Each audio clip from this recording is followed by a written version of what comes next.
All right, good evening, everybody. We're going to get started. If you want to go ahead and take your seats. I'm so excited to get the opportunity to welcome all of you to my home, Facebook. How many of you are excited to be here tonight? Whoop, whoop. So funny enough, I work for Facebook, but I actually don't live in New York. So I flew in today from Florida to be here with you all tonight. I bring the warmth and sunshine and blue skies with me, and I really feel like this is going to be a really exciting event tonight. So before I hop into my very brief remarks, I wanted to first just recognize someone who I think truly has done an incredible job, because we're all here tonight because of one person who has been an incredible visionary and someone who I have grown to admire and call a friend, and that is Rebecca. Rebecca, where are you? Yes, come here. Give her a hand, guys. She has done so much work. Thanks. All of you. Yes, and all of you too. But I just wanted to certainly say thank you so much for being here. Absolutely. So my name is Nona Jones, and I have the just awesome pleasure and privilege of serving as a strategic partner manager for Facebook. And that title may sound really bizarre, but what it ultimately means is that I get the great opportunity of working with incredible organizations to help them build community on our platform. And I'll talk to you a little bit about what that means in just a second. But let's think about this. Why are we here tonight? Why are we here? I mean, the food, yes. The DJ, yes. We're going to have fun. But there's one reason why we're here tonight. And that is because teens can change the world. How many of you believe that? Teens can change the world, right? So we see this every day. And I feel like there's a very relevant example of that happening right now within our country. If you think about it, Valentine's Day of this year was supposed to be a day of love and reflecting on the power of compassion. And yet, someone decided to use that day to wreak havoc on not only the lives that were lost, but the lives that have been touched by that loss. And many people would think that that day was tragic, and that was the end of the story, right? But it wasn't the end of the story. Because as tragic as that day was and will always be in our memory, what we know is out of those ashes has been born a movement. And it's a movement that's not led by just politicians, not led by adults. It's a movement that is led by teens who have a vision for the world that includes safety. It includes the ability to go to school and not have to fear for your life. And they have decided to raise up a movement. And they've done this not only with their friends and their schoolmates, but they've done this on our platform. What we have seen at Facebook has been an incredible galvanization of teens across our platform who have decided we're going to build a community of teen leaders who want to see a different world. And that's why I said teens can change the world. Because you have the attention of not only leaders in this nation, but leaders around the world who recognize that your voice deserves to be heard. And if you think about it, when you look across the platform, the March for Our Lives is a movement. It's a national movement, but it's a movement that has local activation. There are teens in cities all around our country who have decided that they're going to take back their schools. They're going to take back their learning. They're going to take back what belongs to them. And I'm so privileged to know that every single one of you in this room has the capacity to do exactly that, because you are leaders. So what does this mean for Facebook? Why are we here at Facebook specifically? Well, last June, Mark Zuckerberg changed the mission of our company. For 10 years of our existence, our mission was to make the world more open and connected. But the question became, make the world more open and connected for what purpose? This is the purpose. It's to give people the power to build community and bring the world closer together. Which raises the question, well, what exactly is community then?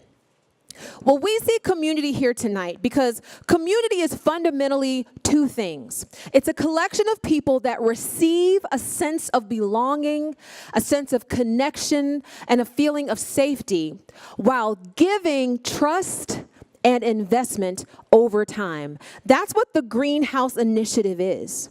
A community of teens who are giving support to one another and your ideas and your vision for the future, while also receiving the trust that you need and the investment from adults who care about the vision you have for the world. You're building community. And the 100 teens that are in this room tonight, if you were to invite 10 of your friends to this collaborative, that would be 1,000 teens across New York City making a change. And I believe you can do that. So in my last couple of minutes, I wanted to just mention a few things to you. We at Facebook are totally committed to not only helping you build community on our platform through our products, but we want to empower leaders around the world with the tools, the training, and the investment that they need to be successful. Because what we know is when leaders are successful, the people who follow them become successful. So we're making a very important and strategic investment and community leaders. And I want to tell you about this today. We have a Facebook community leadership program that was actually just announced in Europe a couple of weeks back, where we made a bold stand as a company and said it's time for the people who care about the next generation of leadership to have the tools and the investment that you need to bring your ideas and vision to life. And so there's a few components to this program that I wanted to let you know about. One, we're providing funding, training, and support to enable extraordinary leaders to advance specific initiatives. We're also providing 5 community leaders with a residential opportunity. Now, these will be adults, but I'm telling you this so that you have the seed planted in your mind. The 5 community leaders that have extraordinary ideas will get $1 million each to advance their idea for social change. And there will be 100 community fellowships of $50,000 each. This is so important for you to understand because I want you to be inspired for what you can do in the future. As a company, we're investing in leadership because leadership matters. Leadership is what changes society. And that's why you're here tonight, because we believe in your capacity to lead. So what I would encourage you to do is, as you're thinking about what you want to do in this world, what you want to be in this world, I want you to consider being a professional community leader, a community entrepreneur, a social innovator. That's what we need to solve the most difficult challenges facing our nation and our world. So I'm so glad that you're with us tonight. I know you're going to have an incredible time. You're going to hear from some amazing panelists. And then we're going to have a dance party at the end. And I don't know about you, but that's probably what I'm looking forward to the most. So welcome to Facebook, guys. And I'm so glad that you decided to spend some time with us this evening. Have fun.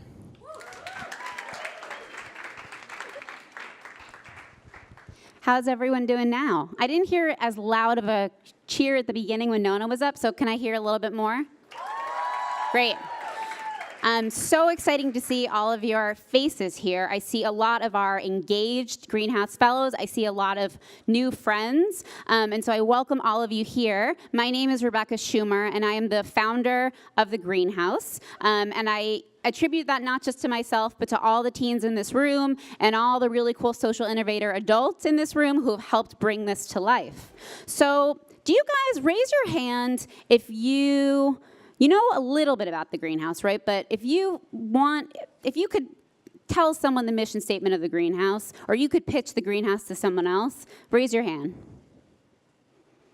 All right, so that means that we're really at the very beginning, right? Because the Greenhouse has only been up and running for 5 months, and it was created in 9 months from scratch. So this is the time when I want to invest in all of you to think about what the Greenhouse means for the world and what it means to you. Because the Greenhouse is not about doing something because our parents want us to do it, or getting involved in a Jewish activity because we get pressure from our grandmother to do that.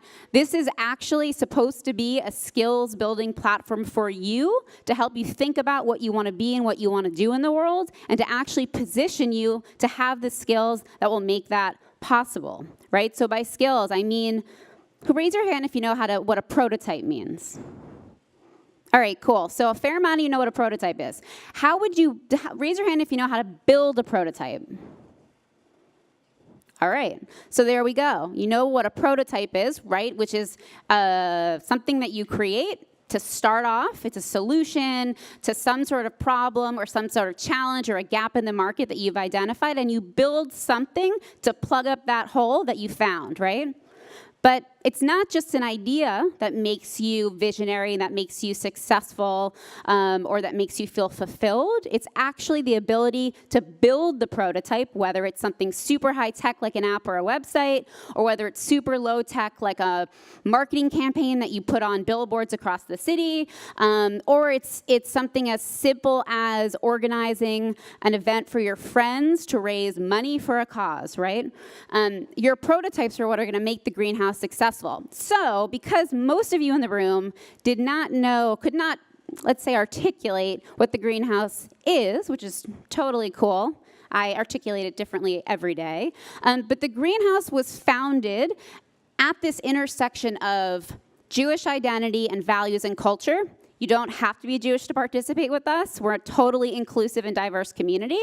But it meets at the intersection of Jewish identity and community and social innovation. And so my hypothesis is that if we can make those connections real for you, we can have you engage with Jewish adults who are creating the products and services that are changing the world, whether it's how you date, or whether it's where you source your food from, or whether it's how you help your community with a problem. That's what the greenhouse is attempting to do, is to give you those connections. But in addition to that, the greenhouse is all about helping you recognize that you are all already resources. So I'm not here to say that our adults are here to teach you, and that's how you're going to be successful. You are all already resources. You have resources. It may not be money, but you have a lot of skills and access to social media communities and educational circles that adults don't have, right? How can we invest in that and you as resources help you build a network of like-minded peers that can not just help you now build the prototype of your dreams the greenhouse could then invest $100 or $10,000 or $1 million, depending upon how we decide to scale the incubator. But what if you actually had the opportunity to build that and put it into the real world, right? So this is my charge to you. The greenhouse is successful if you are all part of my vision to cultivate the next generation of social innovators. And it's not going to happen with one-on-one interaction only. It's not going to happen when you're just sitting with an adult. It's going to happen when you guys all participate in our Social Impact Lab programs, which are 4 to 6 month experiences where you actually learn about innovations happening in the world around a particular challenge, and you work with us through a process of field scanning and research. You actually work with us to identify a particular solution that you want to build. Again, high-tech, low-tech. And then we work with you to build that prototype, and you submit that to the incubator, and based on how the incubator is functioning, you can join a boot camp that we're running. You get access to financing and resources, and to business mentorship, and to mentorship from other social innovators that have come before you. So think about participating in one of our social impact labs. It's an awesome college resume builder. It's an awesome way to get skills that I promise your schools are not teaching. And it's a great way to think about who and what you might want to be in the world outside of a very traditional career path.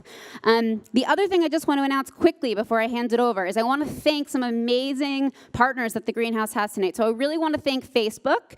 Facebook selected the Greenhouse out of a whole plethora of community organizations across the country. We are one of, I think, 13 or 15 youth-driven community of faith social impact organizations, and so we're really proud to be representing the Jewish community and also, again, the next generation in general.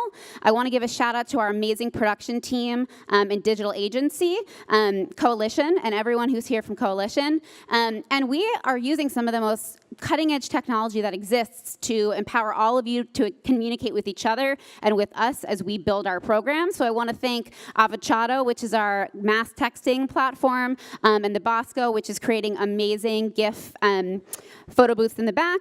And lastly, we have 3 programs coming up. I encourage all of you tonight to check them out and sign up. They're going to fill. We have a one-day escape the room like challenge focused on #MeToo being hosted by a professional from the UN. That's happening on March 25th. And we have an event focused on food, and not just hunger, but food generally speaking, and the group's going to determine what prototype they build, and that's being hosted by 2 unbelievably hip chefs. So if either of those are of interest to you, that's on April 22nd. Sign up before they're full, and we're finally, before I hand it over, we are actually running our second social impact lab that involves travel. So we're going to be heading in June 21st to the 28th to Portland. There'll also be limited spots to go, and we're going to be engaging with the local Jewish community in Portland and with the broader social innovation community in Portland, both in the city and in the mountainous, beautiful area of Greater Portland. So make sure you grab a spot if you're interested. Finally, because I lied before, but finally, make sure if you're tweeting or you're Instagramming or you're Facebooking tonight that you use our hashtag Greenhouse Impact. Make sure to share with your friends that we're live streaming tonight on our Facebook page and on the Validation Project's Facebook page, which you're about to learn about. So with that, I'm going to stop talking, and I'm going to hand it over to Darren, who is our host for the evening. Hey guys, how's it going? My name is Darren Karp. I actually came through this through Coalition, so thank you Coalition, thank you Greenhouse for having me. Just give you a little background on who I am. I work at Bravo right now for a guy named Andy Cohen. I'm his assistant. I'm also chief of staff of our production company together. Thank you. It's not me, but thank you. I'll let him know. And I host a lot of things on Bravo. I actually have my own podcast on Oxygen, so I'm all in it with social impact and everything going on. We're really excited that you guys have here. Hi to everyone out there and all the live audiences. I wanted to bring up the panel right now so they can introduce themselves. We're going to do a little trivia, and I need you guys to volunteer to throw darts at this board right here, because that's how I'm going to ask them the trivia questions that will stump them. So get excited about that. I need someone with good aim. I'll need 9 volunteers. The panel should come up, though, and come sit, and we can get this thing going. Thank you guys for being here. Give them a round of applause. Come on.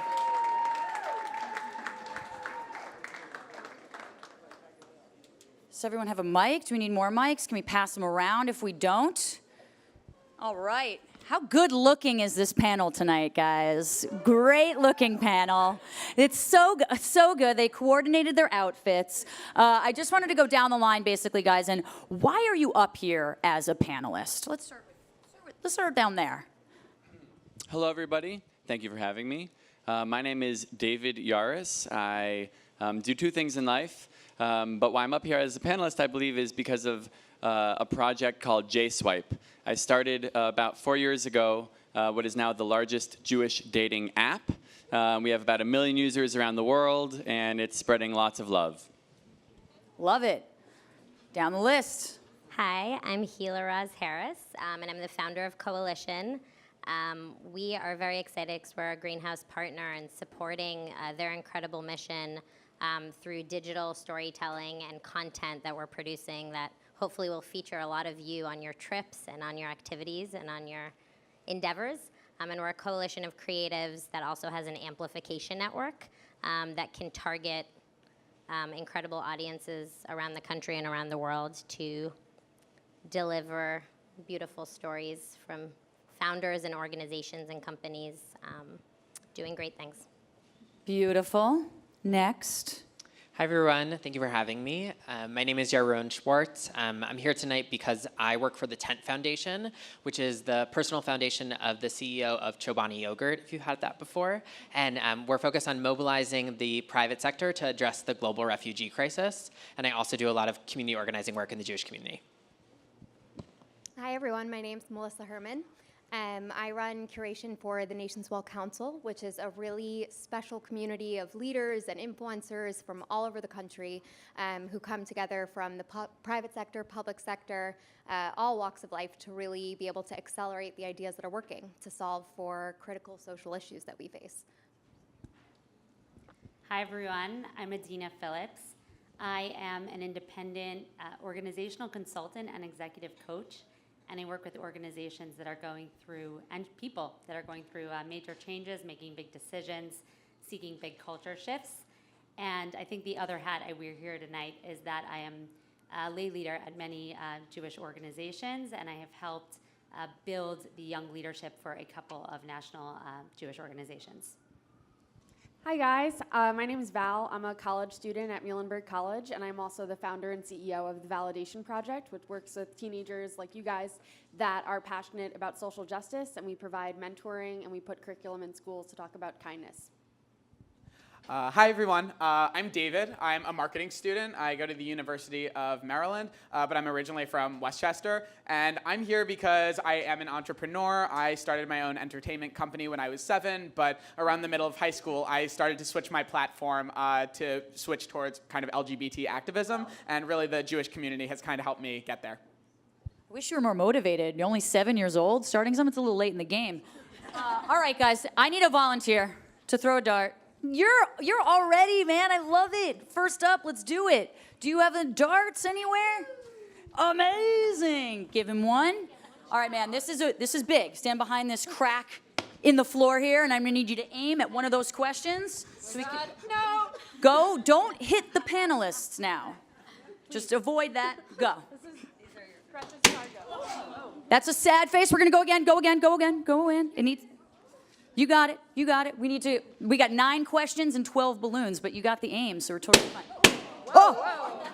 I don't know why there's 3 sad faces. You got all of them. Now one of them's going to be a question. Did you plan that? My God. Come on now. Please.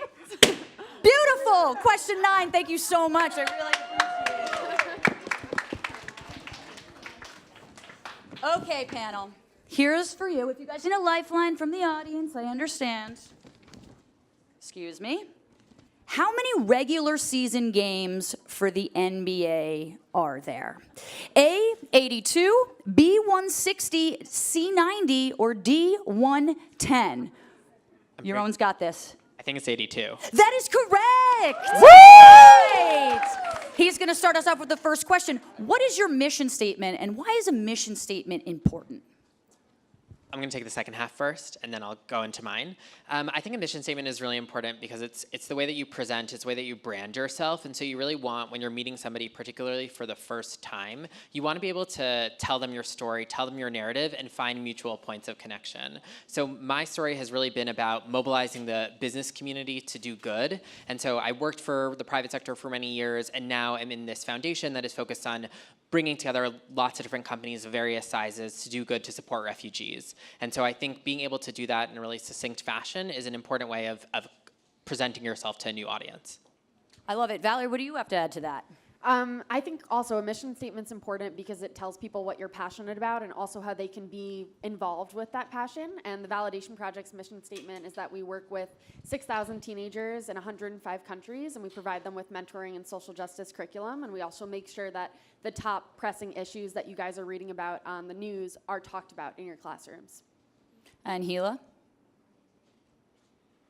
I think both of them are nonprofits. I think today, any startup, any individual, any large organization, even what Nona said with Facebook's new mission statement, I think it's what you stand for and what you convey, and then also how you attract the audiences, your clients, and the community that come to you. So I always think about it from a storytelling lens, but yes. Should you lead with a mission statement anytime you're trying to inspire somebody of what it is? You know, how do you kind of incorporate that into hiring employees and telling people about what you guys do? Yeah, I think it's about how you carry yourself, and I think when it comes to hiring or working with partners or really with any individual, it's kind of a commonality and a thread and kind of an extension of what weaves people in to want to be part of what you're doing. Awesome. And feel free, panelists, to jump in at any time if you want to add. I need another volunteer for a dart. Got this guy. Guy over there, like it, like it. Come on up here, show your muscles. Let's go. Oh, you're standing far back. Oh my God. All right, stand closer. There we go. Woo! So easy. Question 4. Panelists, what is the longest running scripted primetime television series in the United States? A, Law and Order. David, you look like you're ready to answer. Do you not even want I'm to? just playing with the microphone. Okay, okay. You look confident. B, South Park. C, The Simpsons. Or D, Gunsmoke. Okay, I am going to be confident. Okay, David's got it. I think it's The Simpsons. Correct! Awesome. Good job. Good job. These are. Here's a very important question for you, David. Great. Who or what inspires you?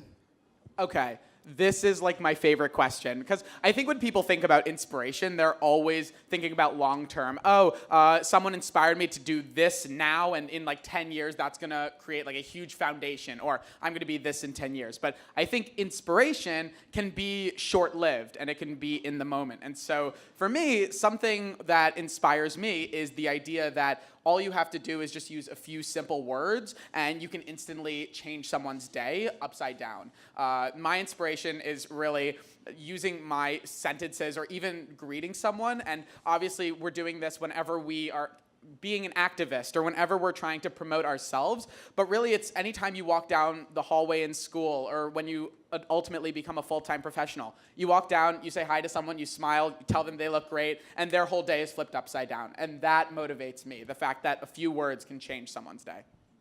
Melissa, do you have anything to add? I mean, I'd also say, to piggyback off your idea of immediate, I mean, every single person in this room and everyone that's tuned in right now, I mean, anyone who wants that sense of community and a feeling of impact, that definitely inspires me. The other David flanking the station over here? So I try to live in a experience where everything inspires me, right? I would like to be inspired by little things, like simple things, like trees or rocks, right? Just finding inspiration in little things so that we can, I don't know, channel the energy and not have expectations that are so grandiose that we need 3D, interactive, crazy experiences to feel alive. But inspired by passing moments every day.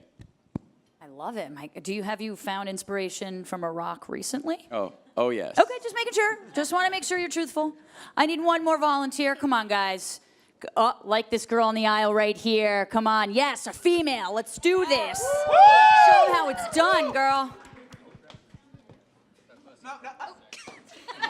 No, you're getting back here. You don't give up. That's not what we do here. Just a little closer. Aim for David's face. Yeah! All right. Okay, panelists. What is the better-known stage name of Robin Fenty? A, Fergie. B, Beyonce. C, Rihanna. Or D, Cher? Lifeline? The audience says, Yeah, Lifeline. Lifeline. you guys, wait. No. Yeah, she knows. Red Pants. And the other one. Isn't it Rihanna? It's Rihanna, duh. No, I You're know. like, of course it's Rihanna. I mean, come on. David, you should have had that. You started a business at 7. I had Simpsons, okay? I got a break. I mean, I'm impressed with you.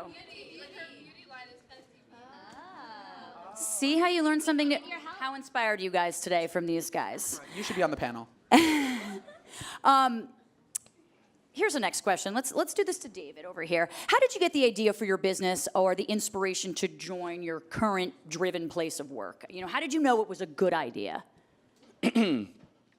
So first of all, the way that I've sort of stumbled into everything is just like a natural flow. Like it wasn't too much planning, it wasn't too much like overthinking. It just sort of felt like the right next step, and I would step into that, and then the world would show up in beautiful ways. The way that I got the inspiration to, or the idea of J-Swipe was essentially Tinder. Right, so I moved to New York, the story goes, to meet a nice Jewish girl. I moved to the Upper West Side because I was told that that's where they all lived. I live on the Upper East Side, Well, so... and there, really Okay. all of New York. But it was just such a weird experience. And around that time, Tinder came out, which blew up and really disrupted the way that people connect. But there wasn't really anything relevant for millennials who were interested and cared about finding someone Jewish. So great idea, applied it to a niche audience and executed. Wow, okay, and Melissa, what about you?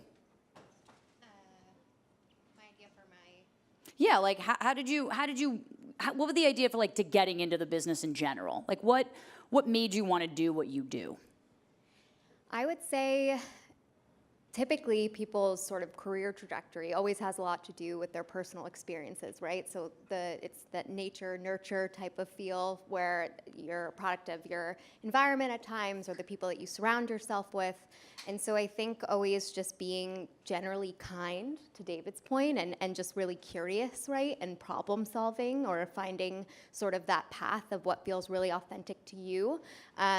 And just being open to the experience, right? So for me, I think I had a career in fintech, and I just wanted something a little bit more fulfilling. This idea that you can have a fulfilling 21st century career and do something that motivates you and the people around you. It's sort of working towards a mission much larger than yourself.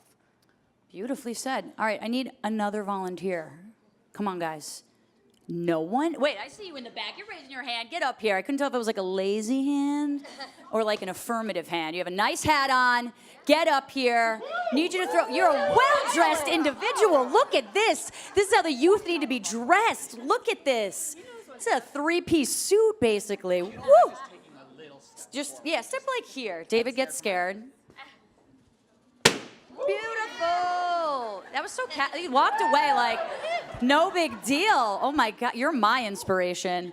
All right, what is the best-selling album of all time in terms of albums sold? You guys are all shaking your heads. A, Adele 21. B, The Beatles' Sgt. Pepper. C, The Eagles, their greatest hits. Or D, Michael Jackson Thriller. Come on, you know what the answer is. I'm gonna guess it's Michael Jackson. Correct! Awesome! All right, now you got to take the next question, of course. What is a dream accomplishment for you? And how do you strive for that every single day? Well, I love helping people and organizations connect the what and the how of what they do with the why. And a dream accomplishment for me is to be able to scale that, to create systems that can do that and reach more and more people. What does being Jewish mean to you? Being Jewish. I think what my Judaism instilled in me from a young age was just a sense of being part of something greater, just not operating as an individual in this world, feeling a responsibility to the people around me, not just the Jewish community, but to the world. And something that I shared with you earlier, I was inspired from a very young age by the Jewish maxim, it is not upon you to complete the work, but you are not free to desist from it. So from the youngest age, I always felt that if I saw a problem and I felt like, wow, this is bigger than me, I'm never going to be able to impact it, I would still say to myself, but you're not free to ignore it. You still have to play a part in moving it forward. Yaron, how would you define your Jewish upbringing and helping you, who you are today? Yeah, I think my Jewish upbringing can't be simplified into one sentence because it's such an integral part of who I am. But I do think the thing that I reflect on constantly in terms of my Jewish identity is learning community, to Adina's point, and really feeling very much so tied to the future of a people. And I think both as someone who is Jewish, but I think it also taught me how to be part of other communities. So like how I feel as an American or how I feel as a global citizen was very much so informed by this tight-knit Jewish community and the need to look out for one another. And I think there are lots of different values along with that, but that's one that really sticks out. This is sort of a question for all of you. Do you turn to your Jewish upbringing, your traditions or family for personal support or professional support or both? I would say both. I mean, for me, it's pretty aligned. About 5 years ago, I was working at some marketing agency doing like big brand marketing. And on the side, for fun, I was helping Jewish organizations with social media. And then I just loved the experience of that and the meaning that I found through those, moments that I aligned what I was doing professionally with what I was doing as a sort of, let's say, a hobby. And it's all in the container of the Jewish experience or the religion. So I've tried to design this alignment where it's both personal and professional. How about you, Hila? I would definitely agree. I'm Israeli, so I was born to two parents from Israel and my brother, so I'm first-gen American. But kind of woohoo. Speaking Hebrew at an early age and obviously having this huge connection to Israel my entire life, I think is unique, and I encourage all who've never been to Israel to go and to go with the greenhouse when they go. But I think absolutely both personal and professional. I think to the community that he mentioned, that Yaron mentioned, I think of everything as kind of this Jewish geography web. And I think it's really important. I was lucky, to grow up in a town where there were a lot of Jewish people. I know that's not true for everyone around the country. But I also went to Jewish sleepaway camp, which was an integral part of my upbringing, and had a lot of, I think, mentors and incredible people to kind of look up to. But as I started in the tech world, a lot of Israelis are great engineers and are great builders. It definitely, I think, inherently entrepreneurial. So my first job out of college was for an Israeli entrepreneur and founder, and that kind of catapulted probably where I've ended up. And what about you, Valerie? Yeah, same along those lines. I'm a Jewish summer camp kid, and that's where I first found my Jewish identity and also where I found my passion for social justice. And the first time that I spoke about the Validation Project was because my rabbi reached out, and it was like 5 old Jewish ladies. Ethel Rosenberg, if you're watching this, love That's you. the most Jewish name you could have said, but yes. And I was terrified. I remember I was like shaking, even though they're like Jewish grandmas. They're the sweetest people ever. Yeah. But that's where it started, and that's always where I end up going back to when I am looking for inspiration and collaboration. You, David? I think it's super special because kind of like Val, I was also a Jewish camp person. And apparently we went to the same camp when we were younger, but we didn't meet each other until 3 years later. But it's that kind of like what Hila was saying before about that sense of community that you get from Judaism. In a personal level, that was kind of my first real network. I think in business, people always talk about, your network and your brand. And in a Jewish space, you always have that. And you always have that group of people with the Jewish geography that you play. And for me, I was growing up as an entertainer, but it only when I was surrounded by that Jewish community did I feel that sense of confidence that I had. And I was like, I can do something that's so much larger than myself because I know no matter what I do, I have the support of these amazing individuals at my side just because my values always will align with theirs. And I think even if you're in a Jewish space, if you're not in a Jewish space, if you can find that piece of connection between anyone, you're automatically going to feel closer to them. And for me, I know that's propelled my professional and personal career, finding those personal identities and those niches within you that match someone else. Well said. I wanted to open up to audience questions before we get out of here. But before we do, I wanted to go down to every single one of you. If you could give one sentence, 2 words, whatever you want, of inspiration to just teens out there in general, everyone sitting here, everyone watching, what would it be and why? So life motto, at least this year, is possibility and abundance, which is basically, to me, it just means that it's all going to be good. No matter what happens, if you can have trust and faith in yourself and the world that it's going to be okay, then everything just shows up more easily for you, or challenges don't seem as scary to you. And so much of life, we're trained or conditioned to live in the world of fear and scarcity, and we process am I good enough, or will I get this, or will I not get this? But if you could just flip the switch to process through possibility and abundance, everything just seems a lot more joyful. Well said. I love that. Yeah, on the possibility front, Emily Dickinson has a quote that says, "Dwell in possibility." And I think similarly, positivity is, I think, the best personal dose of something you can give yourself in some way every day, where you're just positive even when days seem not going great. And taking risks on the failure front, just try. There's nothing that can happen if it doesn't work out, but just try.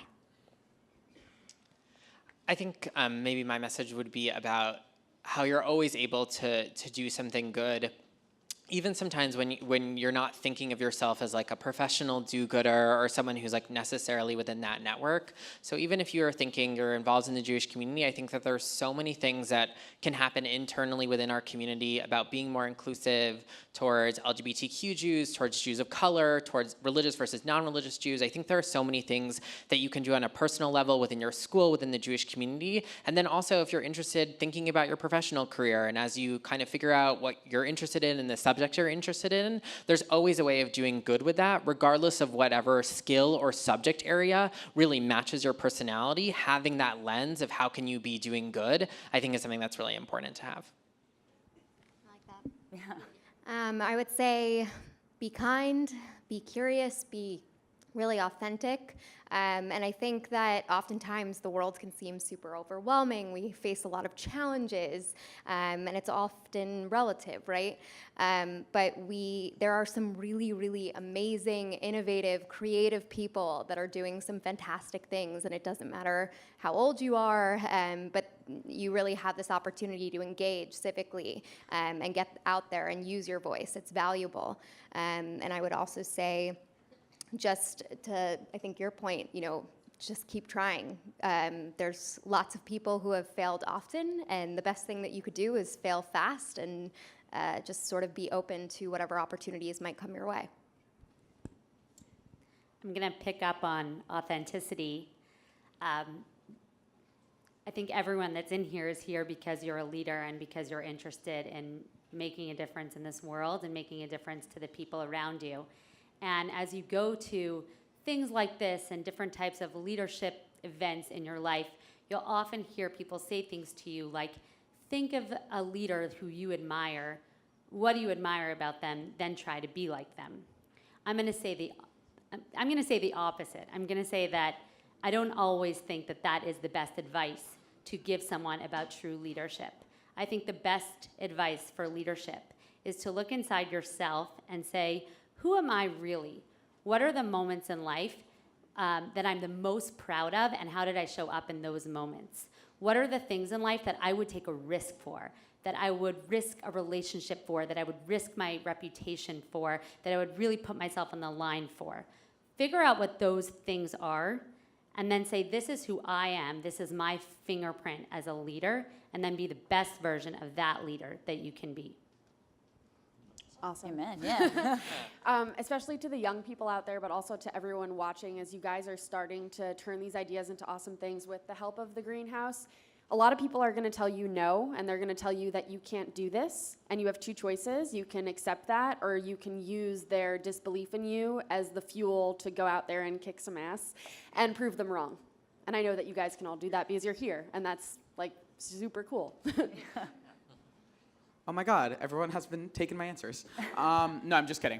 My key kind of piece of advice is beyond just, I think entrepreneurs always think about personal branding and how you're presenting yourself, but my piece of advice in 2 words is know yourself and figure out what you want to be known for and how you want other people to describe you. When you leave a room, it goes beyond a brand. It's about an identity. And figure out what lasting impact you always want to have, and always keep that in mind in how you introduce yourself when meeting new people. Are you a student, or are you someone who brings out the best in those around them?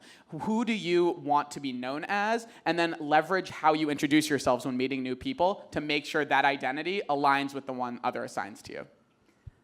All great advice. I hope you guys are writing all of that down. I would be remiss if I didn't open this up to any Q&A you guys have for our panelists. Yeah, in the back over there. Hi, actually, this is a question for David in the pink shirt.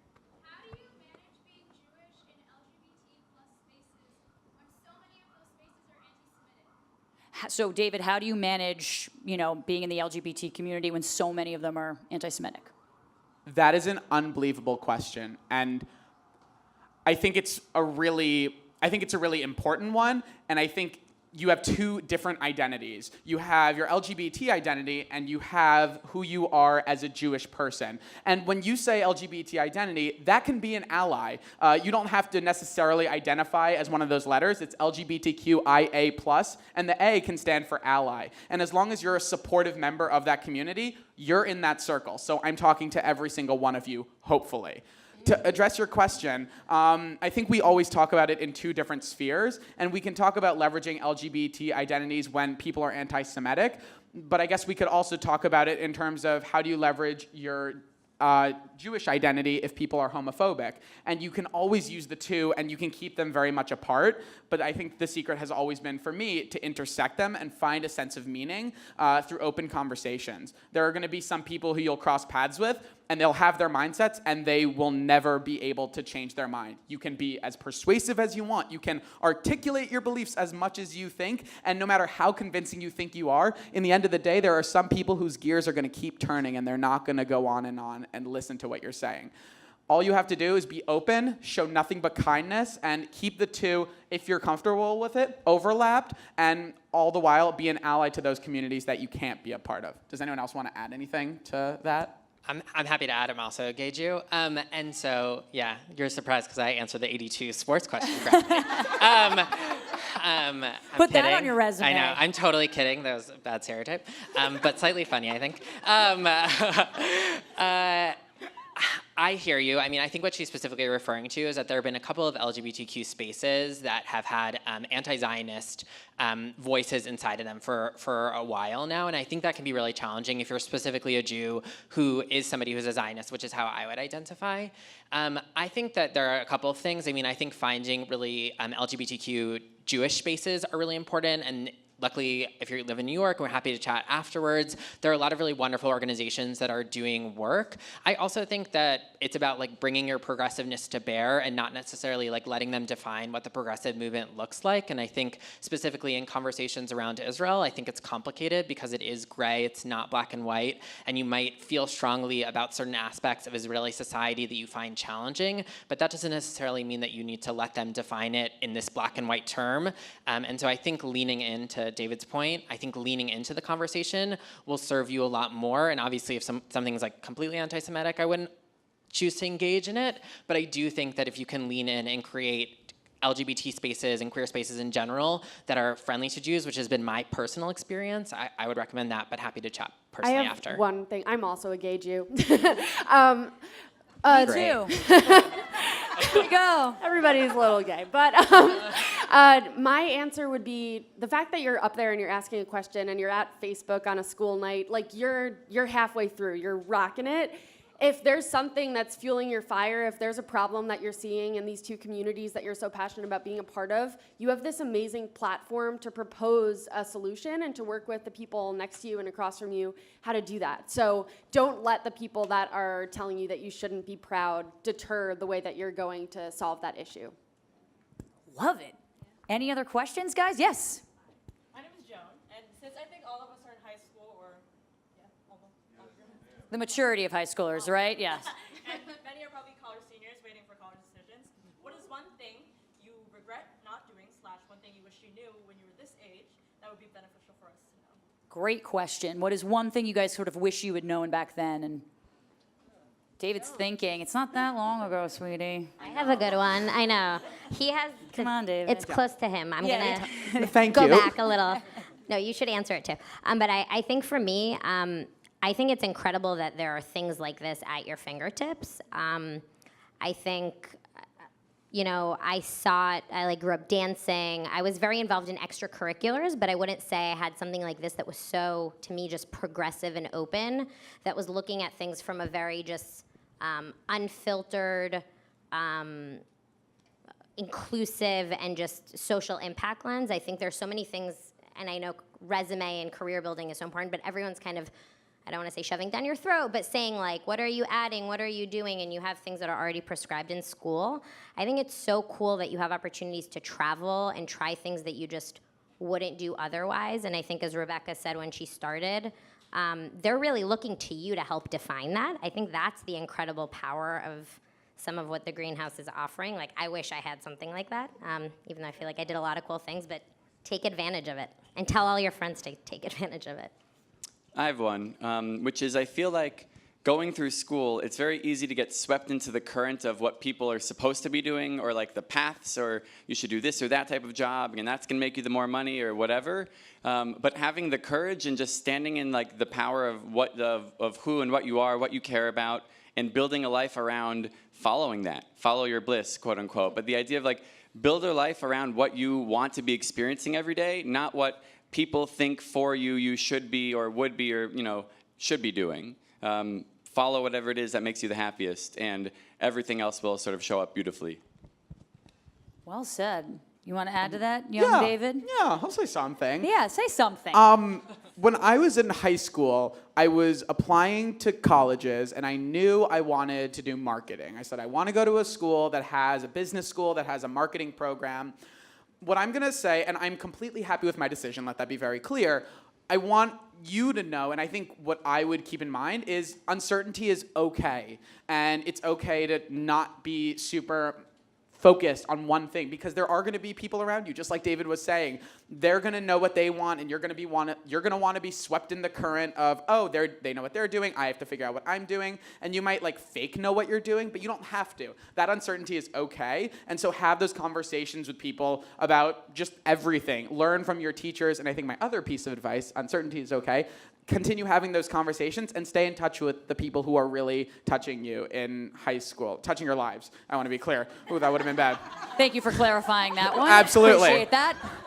Different conversation. But if there's a teacher who's really impacting you profoundly, tell them. They're never going to know if like you go home every day and you're just thinking, oh my God, Miss Wallace is the best. If you're watching Mrs. Wallace, changed my life. Thank you for helping me become a writer. But it's these things, and don't let those compliments go unsaid. Just say them and stay in touch. I think uncertainty is okay. Stay in touch with those people. I'll add to that.